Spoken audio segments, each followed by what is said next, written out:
A seguir, a pergunta é sua. Comumente se diz que o aspecto religioso da vida é importante no trabalho intelectual da criatura humana, já que sem amor, a ciência ou mesmo a filosofia podem produzir armas e conceitos nocivos à sociedade. A pergunta que essa pessoa faz, ela diz que é o inverso.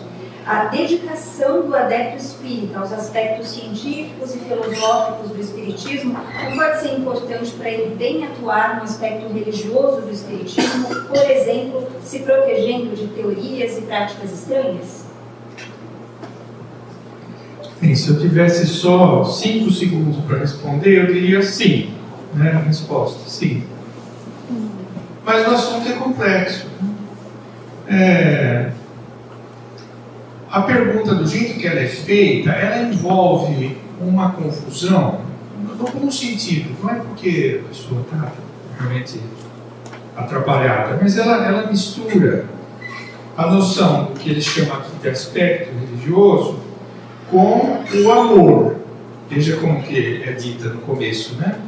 Comumente se diz que o aspecto religioso da vida é importante no trabalho intelectual da criatura humana, já que sem amor, a ciência ou mesmo a filosofia podem produzir armas e conceitos nocivos na sociedade. Como se, para a vivência do amor, fosse importante o cultivo do que ele chamou do aspecto religioso.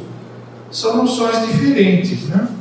São noções interligadas, porém diferentes. E aí a gente volta um pouco naquela distinção que o Allan Kardec fez e que eu lembrei para vocês, citando o artigo dele da revista de 68. Né? Tem 2 conceitos de religião envolvidos. Né? Provavelmente quem fez a pergunta estava pensando no conceito mais profundo de religião, onde realmente o estabelecimento de uma era de amor, de paz, de fraternidade, de solidariedade é o objetivo principal. Né? Agora, a religião, no outro sentido, não tem nada a ver com isso. Né? Não tem nada a ver com isso.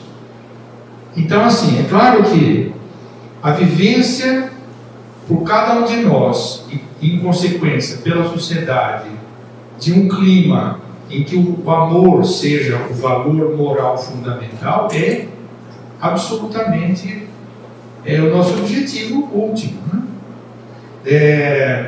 Para chegar nesse objetivo, há vários meios. O esclarecimento acerca do que nós somos, a nossa natureza. Somos um agregado de moléculas que vai se desfazer quando a gente morre? Ou temos uma natureza imaterial? Já existimos ou não existimos antes dessa atual dita encarnação? O que vai acontecer no mundo dos espíritos quando cada um de nós chegar lá? Então, esses conhecimentos que são explorados naquilo que a gente chama de ciência, Kardec já chamava de ciência espírita, que são fundamentais para a gente reconhecer a primazia do objetivo maior do amor, que Jesus já veio falando para a gente mesmo antes dele. Né?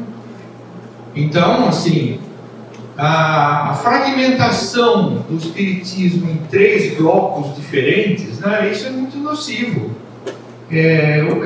Se trata de um corpo integrado de princípios, né, de natureza basicamente filosófica. E aí tem leituras diferenciadas, depende de como que você está vendo a coisa. Né? Eu vou dar um exemplo, já que tem os físicos são maioria nessa banca, né? Eu vou dar um exemplo bem simples, assim, bem grosseiro, né, para a gente que é físico.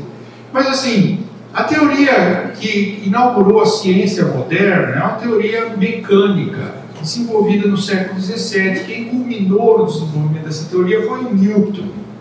E todo mundo sabe que o grande livro do Newton, logo no começo, ele propõe 3 leis mecânicas, as 3 leis de Newton. Mesmo quem só fez segundo grau, viu lá as 3 leis de Newton.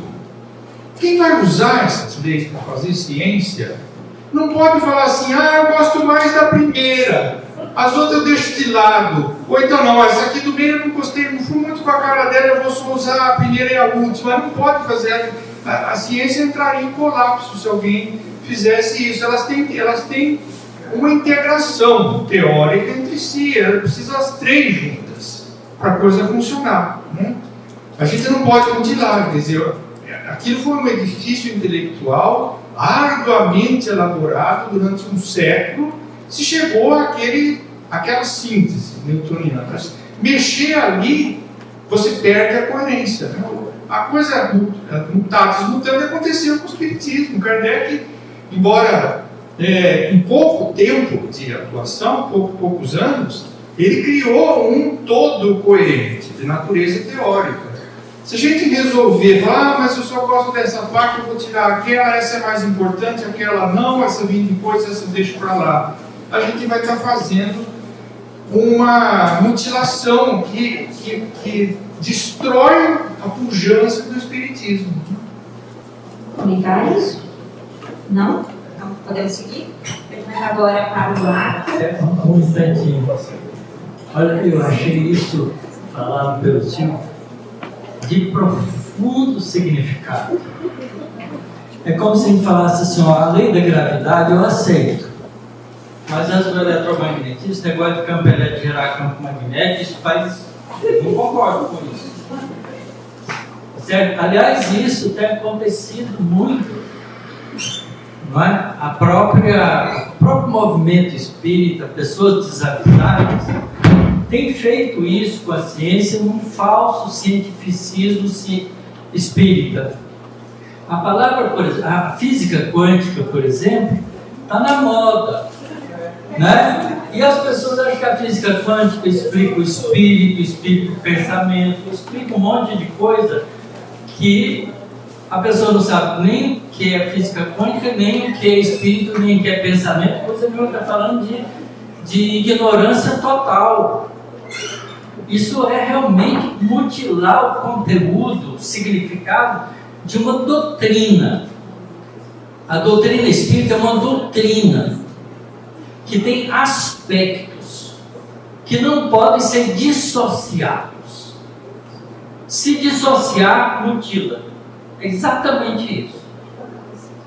Então, eu já ouvi pessoal, não, nessa vida eu só vou praticar a religião. Ciência e filosofia eu vou deixar para a próxima encarnação. Não é? Então, as pessoas querem meias verdades e tomá-las como absolutas. Isso é mutilação. A gente não tem o direito de fazer isso com a doutrina espírita. Então, é muito importante que a gente estude as bases da doutrina espírita, porque essas obras representam o alicerce da estrutura de um conhecimento que vai ficar conosco até a consumação dos séculos. O que significa que ela está baseada em verdades universais. E se você mutilar essas verdades universais, você fica com meia verdade, que é muito próximo da mentira.